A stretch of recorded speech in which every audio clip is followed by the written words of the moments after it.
Oi, oi, oi, glória a Deus. Cumprimento a amada igreja com a graça e a paz do Senhor Jesus, amém? Já quero convidar as nossas amadas crianças, também a classe de discipulado, nesse momento, irem para o que Deus tem preparado para cada um de vocês. Nós já adoramos ao Senhor com cânticos e agora nós iremos adorá-lo por meio da meditação na sua palavra. E ambos são importantes, não é? O que nós falamos para Deus é muito importante, mas o que Deus fala para nós também é muito essencial para as nossas vidas. Olha, as crianças unidas, de mão dada e tudo, né? Louvado seja Deus.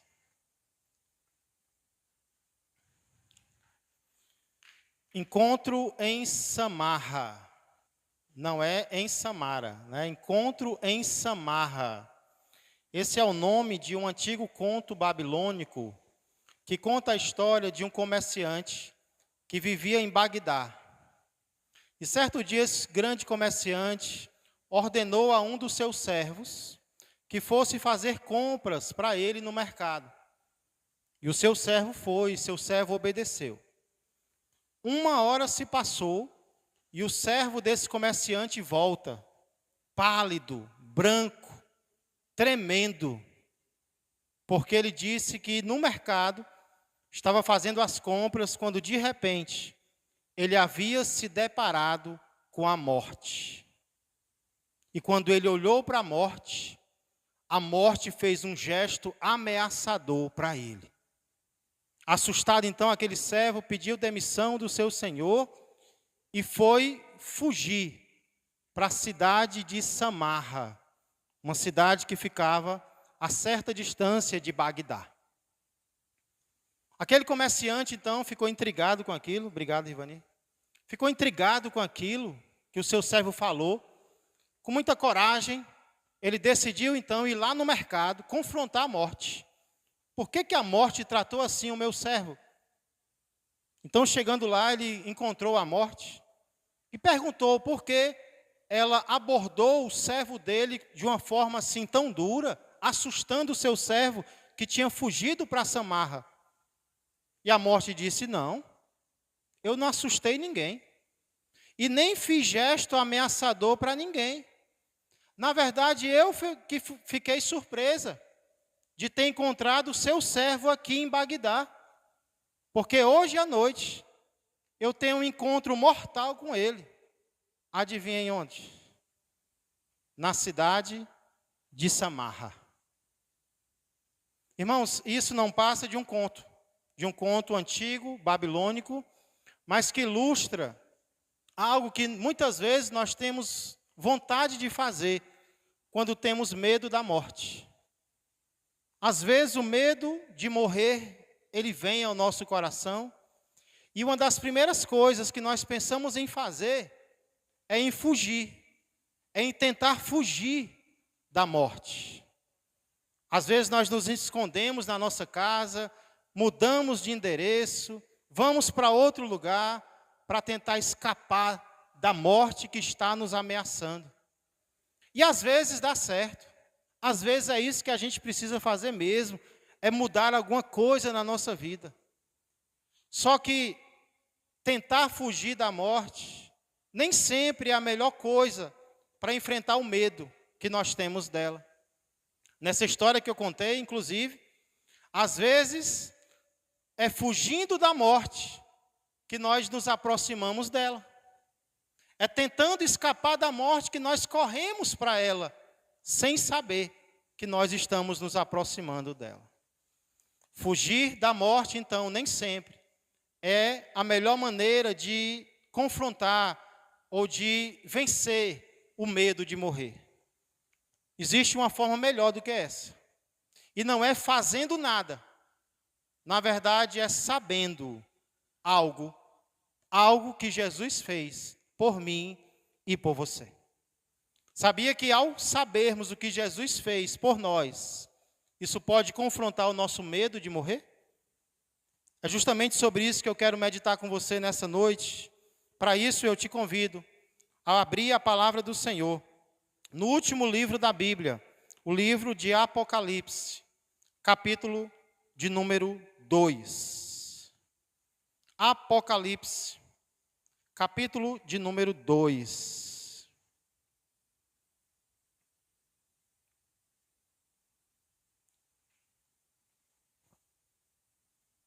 Aproveito para reforçar a nossa alegria por mais essa oportunidade que Deus está nos dando de juntos adorarmos a Ele, porque nós adoramos a Deus onde nós estivermos, não é verdade? Adoramos a Deus nos nossos lares, adoramos a Deus no trabalho, no caminho, assobiando, cantando, só em pensamento. Mas juntos nós temos que nos reunir para adorar ao Senhor, e essa é uma oportunidade que Deus está nos dando.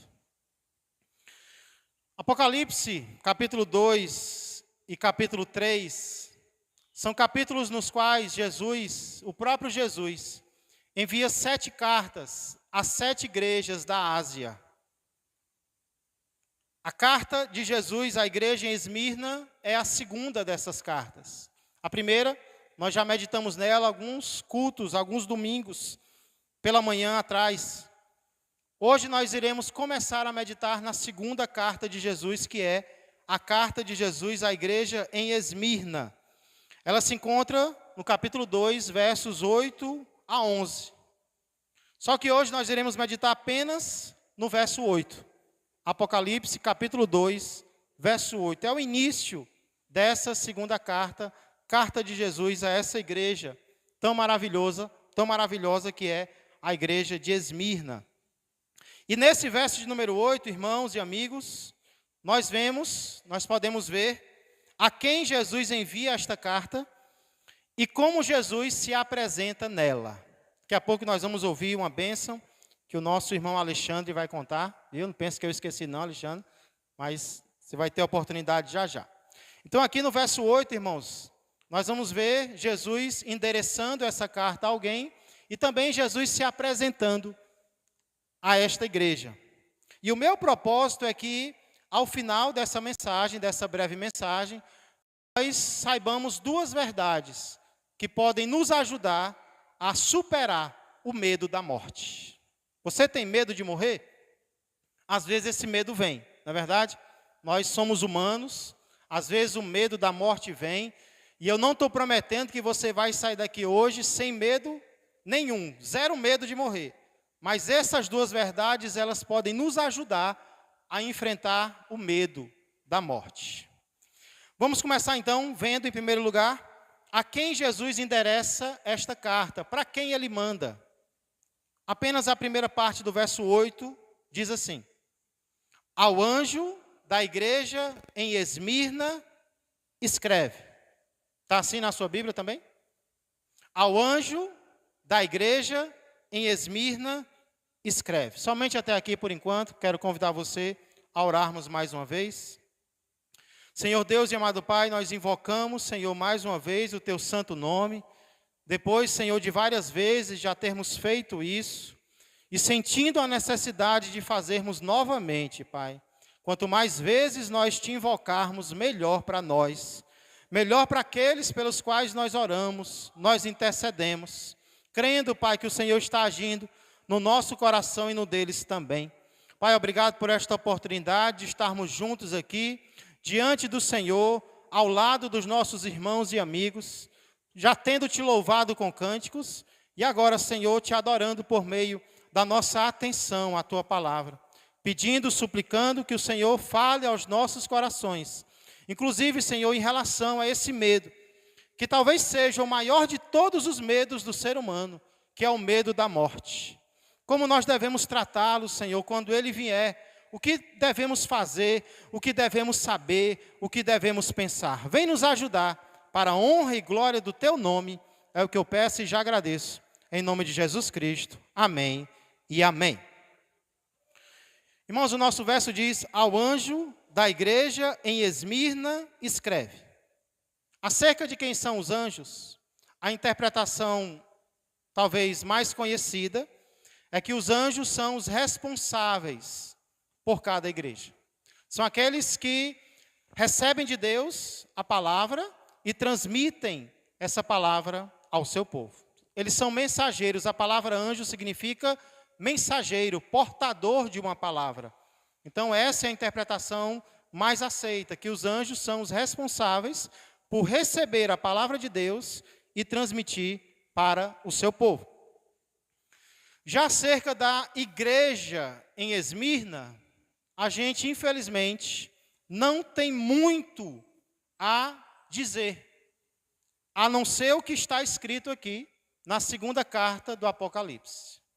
As únicas informações que nós temos sobre esta igreja é o que nós vamos estudar nos versos de 8 a 11. Nós não sabemos, por exemplo, quando, como ou por quem essa igreja foi fundada.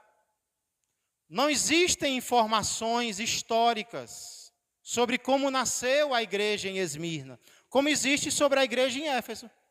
Lá em Atos vai falar sobre como nasceu a igreja em Éfeso, a igreja em Corinto e várias outras igrejas. Já sobre essa igreja aqui não existe muita informação sobre como ela surgiu, quando ela surgiu e quem a fundou. A não ser o que está escrito aqui, nesses versículos que nós vamos começar a estudar hoje. Isso não quer dizer, irmãos, que essa igreja ela não seja importante. Às vezes a gente julga muito o livro pela capa, né? A gente julga muito as pessoas pela fama que as pessoas têm. Então, se tem uma igreja que não é muito falada, que não é muito famosa, então essa igreja não tem importância nenhuma. Muito pelo contrário. A igreja em Esmirna é uma igreja importantíssima.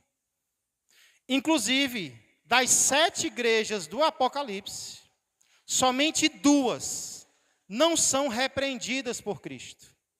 Somente 2 igrejas Jesus não critica. Jesus não diz nada contra elas. E uma dessas igrejas é essa. Jesus só tem elogio para fazer a essa igreja. Jesus só tem incentivo para dar para essa igreja. Jesus só tem promessa para fazer para essa igreja. Apesar dela ser uma das igrejas mais sofredoras. A gente vai ver que essa igreja ela passava por muitas provações, inclusive materiais. Mas Jesus tem muita coisa boa para dizer para eles. E para todos aqueles que passam por provações em nome de Jesus. Então não é porque uma igreja não é famosa, não é porque um crente não é famoso, que ele ou ela não sejam importantes para Deus. Inclusive é interessante, irmãos, às vezes a gente escuta uma história bíblica e a gente até grava essa história no coração. E a gente vai perguntar, qual o nome daquele personagem que participou daquela história? Né? Qual o nome daquela mulher que fez aquilo? E às vezes a Bíblia não dá o nome. A Bíblia está cheia de personagens anônimos. Personagens cujos nomes nós não conhecemos, mas que fizeram grandes coisas para Deus. Que trouxeram prazer, que trouxeram alegria para o coração de Deus. Existem vários relatos bíblicos onde nós não sabemos o nome do personagem. Não é porque a gente esquece, não. É porque a Bíblia não dá o nome dessa pessoa. De propósito, às vezes, né? Para que nós não idolatremos um instrumento, mas sim aquele que usa o instrumento. Toda honra e toda glória seja dada ao Senhor. Irmãos, uma lição importante que eu aprendo aqui e que eu transmito para vocês é que o nosso objetivo, como servos de Deus, nunca deve sermos pessoas famosas. O nosso objetivo como servos de Deus nunca deve ser a fama. Pelo contrário, o nosso alvo, o nosso foco deve ser agradar a Deus. Porque a fama vai passar, a fama é terrena, o que vale mesmo é agradar ao Senhor. Está aqui uma igreja cujas informações históricas a gente não tem. O início dela, a Bíblia não fala muito. Mas é uma igreja que adorou a Deus e que agradou ao coração de Deus. Então vale mais ser conhecido por Deus do que pelos homens. Não procure fama, não procure notoriedade, procure ser fiel ao Senhor. Isso é eterno, isso vale a pena isso traz recompensa. Sobre as características iniciais da igreja em Esmirna, então, nós não sabemos muita coisa. Já em relação à cidade de Esmirna, na qual a igreja estava, aí a gente sabe muito. Algumas coisas boas e algo não tão bom. Hoje em dia, a cidade de Esmirna ainda existe, viu? Ela fica na Turquia e é a cidade de Izmir. Ela fica a mais ou menos 56 quilômetros ao norte, se não me engano, de Éfeso. Eu creio que a gente tem um mapa aí para mostrar. Eu pedi ao pessoal da mídia para transparecer um mapa aí para a gente. E aí, o mensageiro, aquele que levaria a carta, esse seria o segundo destino dele. O primeiro, nós já vimos, foi Éfeso. João estava na ilha de Patmos, ali, do lado esquerdo, aqui, do lado esquerdo. E aí o primeiro destino seria Éfeso, capítulo 2, versos 1 a 7. Segundo destino, indo para cima, dá para ver? Seria o quê? Vocês estão vendo mesmo? Não, aí, viu? Depois de Éfeso, subindo. Como é o nome? É português, viu? Esmirna. Esmirna. Segunda igreja, segundo destino. E o que é que tem de interessante sobre a cidade de Esmirna, na qual essa igreja estava? Primeiro, essa cidade era estruturalmente bela. Era uma cidade bonita. Era uma cidade que dava orgulho para quem morava nela. Inclusive, moedas foram encontradas. E nessas moedas havia uma inscrição, algo escrito, dizendo que Esmirna era a primeira em beleza e tamanho. Era a primeira em beleza e tamanho. Esmirna era como se fosse um Rio de Janeiro da Ásia Menor, né? O pessoal não fala, né? Principalmente aquela emissora de televisão, que é a cidade maravilhosa, é a cidade que você tem que visitar, é a cidade linda.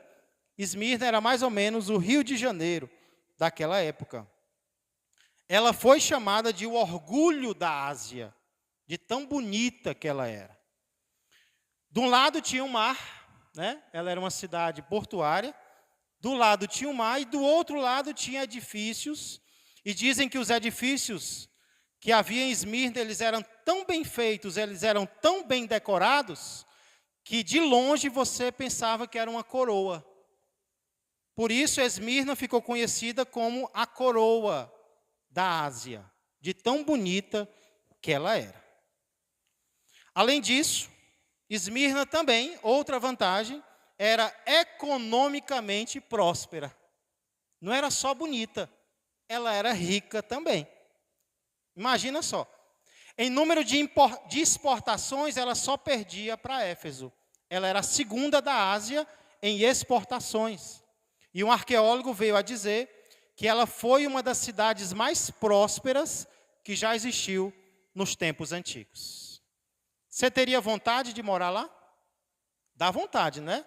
Perto da praia, né? Edifícios bonitos, cidade próspera, dá para negociar, dá para exportar, dá para viver. Ok. Mas em terceiro lugar, infelizmente, Esmirna era uma cidade espiritualmente idólatra.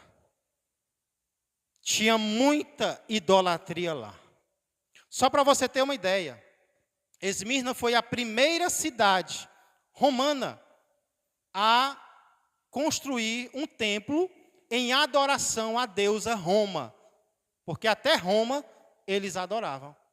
E Esmirna foi a primeira cidade a construir um templo em adoração a ela. Alguns anos mais tarde, várias cidades disputaram o direito, não sei se isso é um direito, de construir um templo ao imperador Tibério. Adivinha quem ganhou a disputa? Esmirna. Ela ganhou a disputa e construiu um templo a Tibério. Achou pouco? Pois em Esmirna também havia templos, no plural, dedicados a várias divindades, com D minúsculo, como, por exemplo, Afrodite. Tinha um templo lá para Afrodite, para Apolo, para Cibele e para o maior deus com D minúsculo daquela época, que era Zeus. Então daqui, irmãos, a gente tira uma lição muito importante sobre cidade. Beleza e riqueza não são as únicas coisas importantes para um lugar.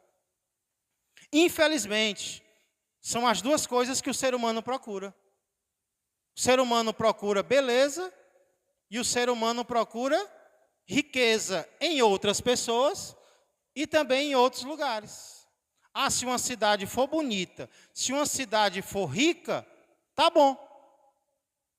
Mas aí o que é que você me diz de cidades ricas e bonitas, prósperas, nas quais existe um alto índice de suicídio? Se beleza e riqueza fosse tudo, por que que tem gente se matando no Japão? Por que que tem gente se matando na Suécia? Por que que tem um altíssimo índice de suicídio na Coreia do Sul? Você sabia que na Coreia do Sul, entre os 10 e os 39 anos, a principal causa de morte é o suicídio? Um país rico, um país que tem empresas como a Samsung. Está lá. A Samsung é coreana. E o principal motivo não é o celular, viu? Não foi feito por alguém que se matou. Não se preocupe, foi por alguém vivo, né? Mas o que eu estou querendo dizer, irmãos, é que beleza, riqueza, até que atrai a gente, até que agrada os nossos olhos. E é bom. Mas é o mais importante? É não. O que é o mais importante? É o Senhor Jesus Cristo. É a presença de Jesus. Porque se a gente tiver Jesus, a gente tem alegria em qualquer lugar. Não é só em lugar bonito, não é só em lugar rico, não. Onde quer que a gente esteja, a gente vai estar feliz. Então, a principal característica de uma cidade é a presença do Senhor Jesus Cristo nessa cidade. A principal característica de uma casa, de um lar, não é a beleza desse lar, não é a riqueza desse lar, não é problema, mas é a presença do Senhor Jesus Cristo naquele lar. Porque se Jesus estiver lá, o resto vai vir depois. Então, que isso seja buscado nas nossas casas, na nossa igreja, na nossa cidade. Vamos orar por isso, irmãos. Vamos orar por estrutura, por emprego, sim, mas vamos orar principalmente pela autoridade do Senhor Jesus Cristo aqui na cidade de Maracanã. Por falar em Jesus, em primeiro lugar, nós vimos então a quem Jesus envia esta carta, a quem Jesus endereça essa carta, ao anjo da igreja em Éfeso. E agora a gente vai terminar vendo como Jesus se apresenta nesta carta. Como é que Jesus se apresenta? Segunda parte do verso 8, acompanhe comigo. Estas coisas que ele ainda vai dizer, e que na próxima quinta-feira a gente vai continuar. Estas coisas diz o primeiro e o último, que esteve morto e voltou a viver. Irmãos, interessante, foi assim também que o Senhor Jesus se apresentou ao apóstolo João, no capítulo anterior. Capítulo 1, versos 17 e 18. Olha aí comigo. João 1, 17 e 18.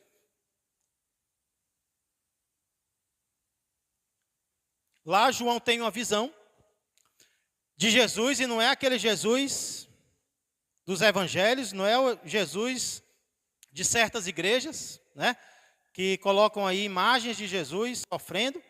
João viu um Jesus glorificado. E ele ficou tão assustado, mas tão assustado com isso, que ele quase morre. E aí, nos versos 17 e 18 do capítulo 1, diz assim: quando vi, caí a seus pés como morto, desmaiado. Porém ele pôs sobre mim a mão direita, dizendo: não temas. Oi? Eu disse não? Apocalipse 1, 17 e 18? Tinha dito não?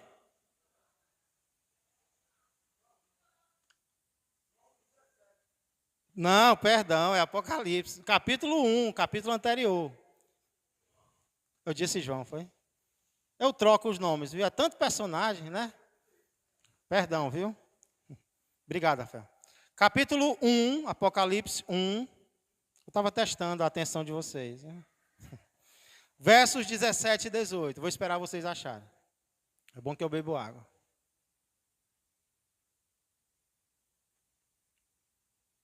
Amém? Então, capítulo anterior.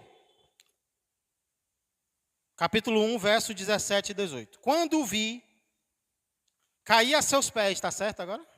Como morto. Porém, ele pôs sobre mim a mão direita, dizendo: não temas, eu sou o primeiro e o último, e aquele que vive.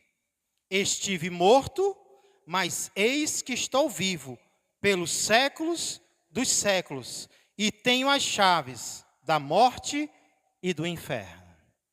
Então, todas as descrições de Jesus nas 7 igrejas são retiradas da visão que João tem no capítulo 1, inclusive essas. Voltando lá para Apocalipse 2 e 8, viu? Apocalipse 2 e 8, a gente encontra, então, Jesus se apresentando com 2 duplas de características. Primeira dupla, vê se vocês acertam. Qual é a primeira dupla? Como é que Jesus se apresenta? Eu sou o primeiro e o último. Segunda dupla? Esquece. Que esteve... Quem falar mais alto ganha R$100. Aí, viu? Foi só um teste, viu? Só um teste. Que esteve morto e voltou a viver. Né? Então, 2 vezes 2, 4. Jesus se apresenta aqui com 4 características. Vamos entender essas 4 características e por que Jesus se apresentou assim. Porque Jesus não se apresentava, irmãos, de uma forma do nada. Ele se apresentava de acordo com o que a igreja estava precisando saber sobre ele. Né? Então, em primeiro lugar, ele diz: eu sou o primeiro. Por que Jesus se apresenta como o primeiro? Naquela época, haviam muitos que se diziam deuses. Havia muitos que se diziam merecerem o primeiro lugar. E Jesus diz: eu sou o primeiro. O primeiro significa que ele é o começo de tudo. Ele é a origem de todas as coisas. É ele quem começa. Ele está no começo. Ele é antes de todos, como nós vimos domingo, né? João Batista diz, ele tem a primazia, ele está em primeiro lugar, ele é antes de tudo e ele é antes de todos. Ele é a origem, ele deu origem a tudo que existe no universo. Por isso ele diz, eu sou o primeiro. Nada vem antes de Jesus, irmãos, nada, nem ninguém. Ele criou todas as coisas. Nós estamos aqui por causa dele. Ele é antes de nós mesmos. Por causa disso, Jesus merece ser o quê no nosso coração? Merece ser o segundo, o terceiro, o quarto? Não. Jesus merece ser o primeiro. O problema, irmãos, é que às vezes nós até temos um lugar para Jesus na nossa vida. Só que não é o primeiro lugar. Nós temos um lugar para Jesus no nosso coração, mas não é o primeiro. Então imagina que você é casado, você é casada, você tem um cônjuge, e o seu cônjuge, ele está fazendo aniversário, e tem aquele costume de dar o primeiro pedaço do bolo para alguém, né? Então parte o bolo, e aí tira o primeiro pedaço, e aí o seu cônjuge levanta aquele pedaço e ele dá para outra pessoa. E aí depois, ele pega um pedaço grande e dá para você. Como é que você se sente? Feliz? Oh, rapaz, que bom, ganhei um pedaço de bolo. Não, você fica triste. Por quê? Porque humanamente falando, você acha que merece o primeiro lugar na vida do seu cônjuge. Humanamente falando, claro, né? Você acha que é o primeiro, você acha que é a primeira em importância. Mas ele dá um pedaço para você, não é o primeiro, mas é um pedaço. Você se sentiria triste, não é verdade? Às vezes nós queremos dar um pedaço para Jesus. Não, está aqui um pedaço. Está aqui, Senhor, uma parte do meu dia. Não é a primeira, mas é uma parte. Está aqui uma parte da minha vida. Está aqui uma parte do meu ser. Jesus quer só uma parte do nosso ser? Ele merece só uma parte qualquer? Não, Jesus merece o quê? O primeiro pedaço. Jesus merece o principal. Ele merece o bolo inteiro. Mas ele diz, não, fica com uma parte para você, reparte aí com alguém. Eu quero só o primeiro lugar na sua vida. Que possamos dar a Jesus, irmãos, o primeiro pedaço do bolo. Que no nosso coração não haja ninguém que nós amemos tanto como Jesus. Não é que nós não vamos amar os outros, Ele ordena que nós amemos. Mas Ele ainda vai dizer que se eu amar a minha família antes dEle, eu não mereço ser discípulo dEle. Se eu amar as posses do mundo antes dEle, eu não mereço ser discípulo dEle. E Ele ainda diz que se eu amar a mim mesmo antes dEle, eu não sou digno de ser discípulo dEle. Primeiro pedaço do bolo tem que ir para Jesus. Primeiro lugar na nossa vida tem que ser para Jesus. Porque senão, cuidado, Ele pode até tirar o que estiver em primeiro lugar. Como disciplina e como amor, para que a gente não se perca eternamente. Que possamos dar a Jesus, então, o lugar que Ele merece. Ele diz, então, eu sou o primeiro. Só que aí, o que vem na sequência? Qual é a segunda característica? E o último. Ele é o começo de todas as coisas. E Ele também é o fim de todas as coisas. E isso na nossa mente é estranho, porque ou alguém é o primeiro, ou Ele é o último. Jesus não é o primeiro ou o último. Ele é o primeiro e o último. Ou seja, Ele abraça todas as coisas, Ele abarca todas as coisas, Ele governa todas as coisas, no começo e no fim. Ele não está em apenas um lugar, Ele está em todos os lugares ao mesmo tempo. É como o autor de Hebreus vai dizer, Ele é o autor e o consumador da nossa fé. O autor é aquele que começa a nossa fé, e o consumador é aquele que termina, é aquele que completa a nossa fé. Hebreus 11:36 vai dizer que porque dele, por meio dele e para ele são todas as coisas. Dele, começo, por meio dele, meio e para ele, fim.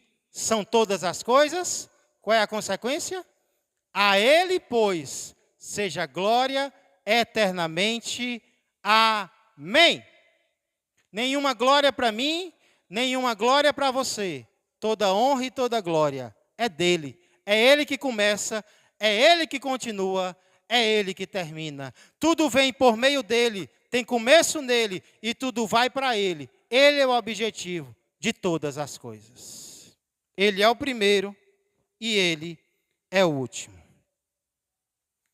Inclusive, irmãos, por falar em medo, tem muito crente. Vocês estão me ouvindo? Eu parei de me ouvir agora. Amém. Tem muito crente, por falar em medo, que tem medo de algumas visitas que recebe no sábado pela manhã, no domingo pela manhã na sua casa. Pessoas aparecendo com uma maleta na mão, né? Perguntando, podemos estudar a Bíblia?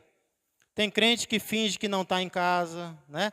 Tem crente que finge que saiu para não receber aquelas famosas, vocês sabem o quê, né? Inclusive eles dizem que somente Jeová é Deus. Jesus é o filho de Jeová, mas ele não é Deus. Só o Jeová, né? Você já sabe de que eu estou falando. Só o Jeová é Deus. Jeová é todo-poderoso. Jesus é o filho de Jeová.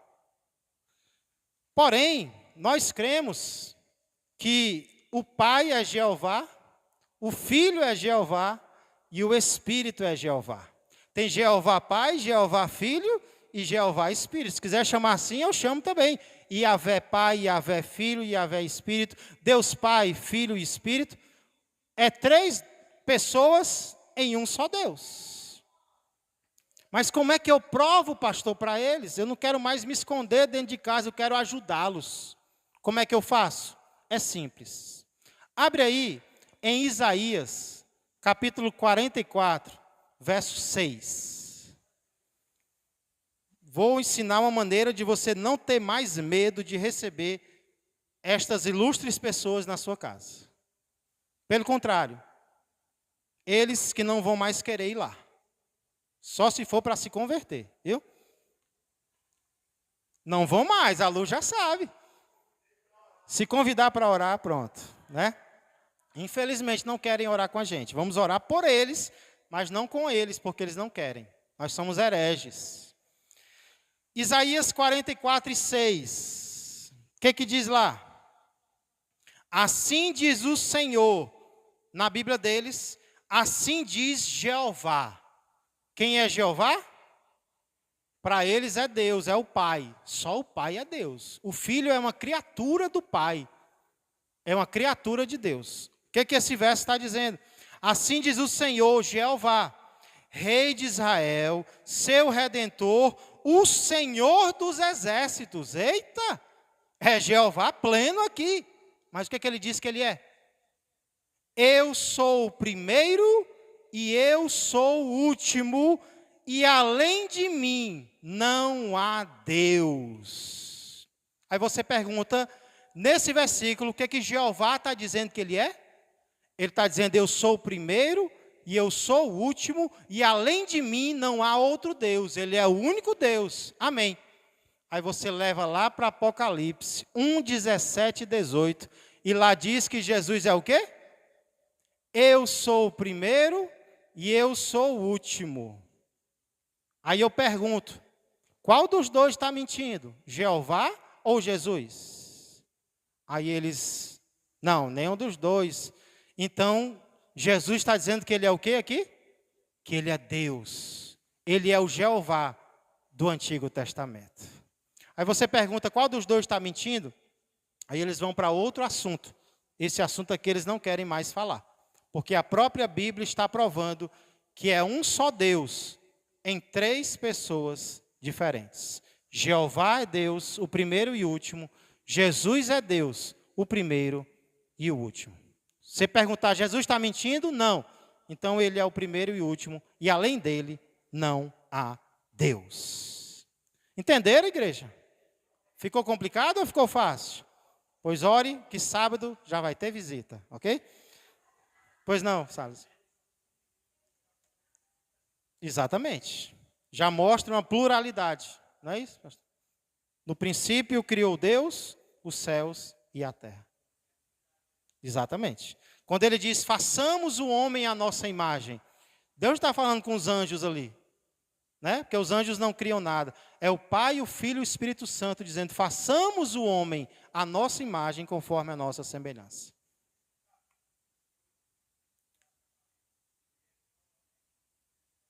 Exatamente.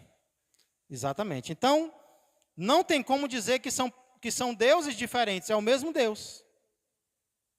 Tanto na Bíblia deles, como também na nossa. Amém? Para concluir, não. Aí nós vamos para a segunda dupla. Terceira característica de Jesus, que esteve morto. Ele experimentou a morte. E aqui nós vemos, irmãos, a maior prova do amor de Deus por nós. Sabe, às vezes o próprio crente duvida do amor de Deus. Por quê?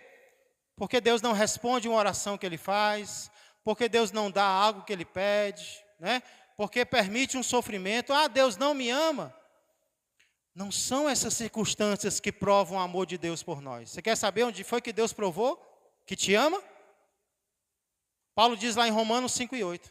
Mas Deus prova o seu próprio amor para conosco, pelo fato de ter Cristo morrido por nós, sendo nós ainda pecadores.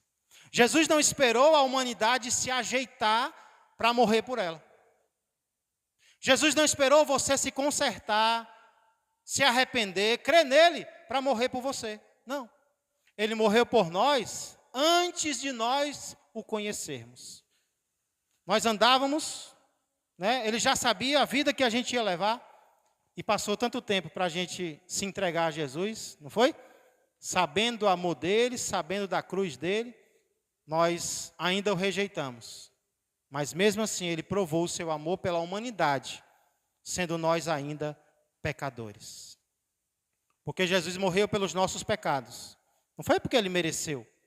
Foi por causa das minhas iniquidades e das tuas iniquidades. Então, a morte de Jesus prova o seu amor por nós. Sai daqui hoje sabendo, ele te ama. Não importa as circunstâncias que você está enfrentando. Você pode estar doente. E você pode gritar, ele me ama.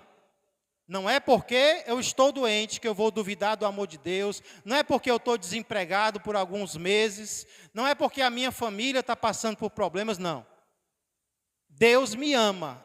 E ele não falou apenas, ele provou que me ama. Diga isso, bem alto. Quando você estiver com dúvida, Deus me ama e ele provou, ele não falou. O mundo fala, Deus prova. E ele provou quando? Quando o filho dele morreu no meu lugar, para perdoar os meus pecados. Nós somos amados pelo Senhor. Porém, a história de Jesus não terminou aí. Quarta característica com a qual ele se apresenta: eu sou o primeiro, eu sou o último, eu sou aquele que esteve morto de verdade, eu não desmaiei, como alguns dizem. Ele não desmaiou na cruz, ele morreu mesmo, parou de respirar, mas diz, eu também sou aquele que voltou a viver. Nós adoramos um Deus que nos ama, um Deus amoroso, mas nós também adoramos um Deus poderoso, um Deus que venceu a própria morte. Irmãos, essa última dupla, ele é aquele que morreu e tornou a viver, mostra dois fatos que aconteceram com Jesus. E são justamente esses dois fatos que servem de maneira de como eu posso vencer o medo da morte. O que isso tem a ver, pastor? Eu venço o medo da morte quando eu sei o que Jesus fez.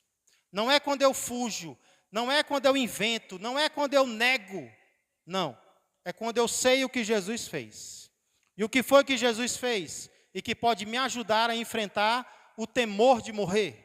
Primeiro, Jesus, o meu Salvador, experimentou a morte. Irmãos, qual é um dos maiores medos que nós temos? É de sofrer sozinhos. É de sermos isolados. É de ninguém conseguir nos entender. Esse é um dos medos que nós temos. Eu estou sofrendo e ninguém me entende. Ninguém sabe o que eu estou passando. Pois Hebreus vai dizer que nós não temos um sumo sacerdote que não possa se compadecer das nossas fraquezas. Pelo contrário, foi ele tentado em todas as coisas, semelhante a nós, mas sem pecado. Nós temos um sumo sacerdote que passou pelo que nós passamos. Então, quando nós estamos sofrendo, nós podemos ter a certeza, tem alguém que me entende. Talvez alguém da minha família não me compreenda. Talvez alguém da igreja até me aponte, até me julgue, não que isso deva acontecer. Mas se você duvidar, se alguém te compreende, saiba, Jesus te entende. E ele experimentou a morte. Irmãos, eu meditei sobre isso, e isso me deu um conforto tão grande. Se ele não voltar, a gente vai passar pela morte, viu? se ele não voltar e nós não formos um Enoque ou um Elias, que ainda pode acontecer, né? Enoque andou com Deus e não morreu. Elias foi um grande profeta e subiu vivo para o céu, né? Quem sabe? Um de nós vai ser um desses. Mas se não, a gente vai experimentar a morte. E eu fiquei pensando, no meu momento, na minha hora, tem algo para eu pensar. Jesus passou por isso. Isso vai me dar um conforto tão grande, irmãos. Jesus passou por isso e Ele vai me ajudar a passar também. Quando o momento da hora chegar, o momento da morte chegar, Jesus experimentou a morte. Ele pode me ajudar a experimentar também. Inclusive lá em Hebreus capítulo 2, versos 14 e 15, vai dizer que Ele experimentou a morte para nos ajudar a vencer o medo dela. Lá vai dizer assim, ó. Visto, pois, que os filhos, falando sobre a igreja, têm participação comum de carne e sangue, destes também Ele igualmente participou, para que por sua morte, escute isso, destruísse aquele que tem o poder da morte, a saber, o diabo. O diabo tinha o poder da morte, Jesus morreu para destruí-lo, para derrotá-lo. E aí o verso 15 vai dizer, e livrasse todos que pelo pavor da morte estavam sujeitos à escravidão por toda a vida. Irmão, se não fosse Jesus, nós continuaríamos com o pavor da morte, escravos do medo. Mas Ele morreu para nos libertar do medo, para nos libertar do pavor. Eu não vou mais ter medo de morrer, porque Jesus passou pela morte em meu lugar. Ele sabe, Ele experimentou e agora Ele me libertou de todo e qualquer medo, de todo e qualquer temor, de todo e qualquer pavor. Ele experimentou a morte por mim, Ele experimentou a morte por você. Saber que Jesus experimentou a morte nos ajuda a vencer o medo. Só que tem outra coisa que também nos ajuda, outra verdade. O nosso Salvador não apenas experimentou a morte, Ele venceu a morte. A morte não foi o fim do Salvador, pelo contrário, foi apenas uma passagem. E se foi assim com Ele, será assim conosco também. Nós podemos até experimentar a morte, nós podemos até o nosso corpo ir para debaixo da terra, não sei o que vai acontecer, mas não vai ser o nosso fim. No terceiro dia Jesus ressuscitou e alguns dias, anos, milênios depois, aqueles que servem a Jesus também irão ressuscitar. Jesus vai nos chamar do sepulcro pelo nome, assim como Ele chamou a Lázaro, Ele também vai nos chamar e nós nos ergueremos da terra e a nossa vida eterna estará começando ali. Nós podemos morrer, nós podemos partir desta vida sabendo que aquele não será o nosso fim. Conta-se que o grande reformador Martinho Lutero, certa vez perdeu a sua filha. Sua filha ainda nova perdeu a vida. Os irmãos da igreja colocaram a filha de Martinho Lutero em um caixão, depois cobriram com a tampa e começaram a pregar. Começaram a colocar pregos no caixão. Martinho Lutero ouviu aquilo e ele gritou, fora com os martelos, tirem os martelos daqui, no último dia a minha filha ressuscitará. Não precisa nem pregar o caixão, porque ela vai voltar a viver. Essa é a certeza do crente. Mesmo que nós enfrentemos a morte, Jesus nos ressuscitará. O segredo para combater o medo da morte, então, não é fugir dela. Às vezes até é bom se proteger, evitar algumas companhias, evitar alguns lugares, não pular de paraquedas. Coisas assim podem ajudar a vencer o medo da morte. Mas a melhor estratégia não é fazer algo, é saber algo. É saber o que Jesus experimentou. Jesus experimentou a morte. E além disso, Jesus venceu a morte. Que essas verdades nos fortaleçam quando a nossa hora chegar. Se Jesus não voltar, ela vai chegar. mas nós vamos cantar, porque Ele vive, posso crer no amanhã. Porque Ele vive, temor não há. Não há temor, irmãos, nem do maior inimigo de todos, que é a morte. Vamos orar. Senhor Deus, amado Pai, é esse o cristianismo verdadeiro, Senhor. Não é o cristianismo que nos ilude com falsas promessas, de que se nós formos cristãos, nós não adoeceremos. Se nós formos cristãos, nós não seremos perseguidos. Se nós te conhecermos, nós não passaremos por aflições. O Senhor pode nos livrar de tudo aquilo, Pai, que o Senhor quiser nos livrar. Nós cremos nos livramentos do Senhor, porque nós temos recebido livramentos do Senhor. Senhor, o Salmo 91 é verdadeiro. Senhor, mas há ocasiões em que mesmo sendo teus servos, o Senhor vai permitir que experimentemos situações difíceis. O Senhor vai permitir que nós, Senhor, vertamos lágrimas, nós derramemos lágrimas, mesmo servindo ao Senhor. Pai, mas o que nos conforta, o que nos fortalece, é saber que nós não estaremos sozinhos. O que tivermos que passar, nós passaremos contigo. O Senhor enfrentou dores na terra, para que quando nós as enfrentarmos, nós possamos saber que nós não estamos sozinhos, o Senhor está pegando na nossa mão e nos guiando pelo caminho. Se nós estivermos passando por solidão, o Senhor também passou.